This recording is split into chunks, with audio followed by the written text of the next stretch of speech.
प्रभु की स्तुति हो प्रिय भाइयों और बहनों। हमारे प्रभु और उद्धारकर्ता प्रभु यीशु मसीह के प्रेमपूर्ण नाम में आप सभी को जय मसीह की।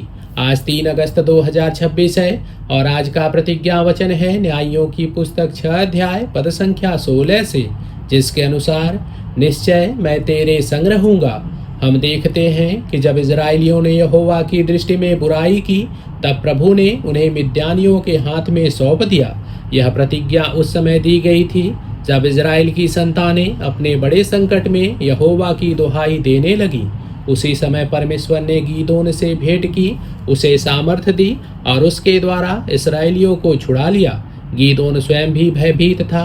तब यहोवा का दूत उसके सामने प्रकट हुआ और उससे कहा, हे शूरवीर, यहोवा तेरे संग है। फिर भी गीदोन भय के कारण संदेह से भरी बातें करने लगा, लेकिन यहोवा के दूत ने परमेश्वर के वचन के द्वारा उसे दृढ़ किया और कहा, निश्चय मैं तेरे संग रहूंगा। यह भी आश्वासन दिया कि वह मिद्यानियों की विशाल सेना को पराजित करेगा। परिणाम स्वरूप परमेश्वर ने इजराइलियों को महान विजय प्रदान की। इसी प्रकार हमारे जीवन में भी जब हम प्रभु के साक्षी बनने या उसकी सेवा करने का प्रयास करते हैं, तब अनेक भय और कठिन परिस्थितियों का सामना करना पड़ता है। परंतु जब हम प्रभु की ओर देखते हैं और विश्वास के साथ आगे बढ़ते हैं, तब वही हमें सामर्थ्य देता है।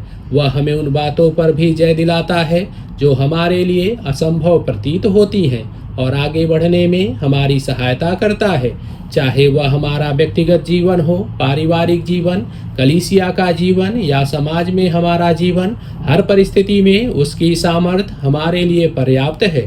प्रेरित पौलुस भी अपने अनुभव के आधार पर फिलिपियों की पत्री 4 अध्याय पद संख्या 13 में कहते हैं, जो मुझे सामर्थ्य देता है उसमें मैं सब कुछ कर सकता हूँ। अब प्रश्न यह है कि मसीह हमें कैसे सामर्थ्य प्रदान करते हैं। हमें कभी भी नहीं भूलना चाहिए कि हमारी सबसे बड़ी कमजोरी हमारा अपना शरीर और स्वभाव है। जब हम इस सच्चाई को पहचानते हैं और प्रभु की ओर देखते हैं, तब वह अपने वचन के द्वारा हमें सामर्थ्य प्रदान करता है। जब उसका वचन हमारे भीतर प्रवेश करता है, तो वह हमारे विचारों को दृढ़ करता है और हमारी भावनाओं को परमेश्वर के अधीन कर देता है। तब हमारा भय दूर हो जाता है और हम परमेश्वर की सामर्थ्य से भर जाते हैं। उस समय हम प्रभु की उपस्थिति का अनुभव करते हैं और यह विश्वास पाते हैं कि वह हमें कभी नहीं छोड़ेगा। चाहे हमारे सामने कितनी ही बड़ी बाधाएं क्यों न हो, हम उन पर विजय प्राप्त कर सकते हैं और प्रभु के लिए महान कार्य कर सकते हैं। हम उसके साथ चलने का अद्भुत अनुभव भी प्राप्त करते हैं। इसलिए इस नए महीने में प्रभु हमारे साथ बना रहे, अपने वचन के द्वारा हमें सामर्थ्य प्रदान करे और हर कदम पर हमारा मार्गदर्शन करे। आइए प्रार्थना करें। हे प्रिय प्रभु, इस उत्तम दिन के लिए हम आपका धन्यवाद करते हैं। हम प्रार्थना करते हैं कि आप अपने वचन के द्वारा हमें सामर्थ्य दें, हमारे साथ बने रहें, हमारी सहायता करें, ताकि हम आपके लिए महान कार्य कर सकें।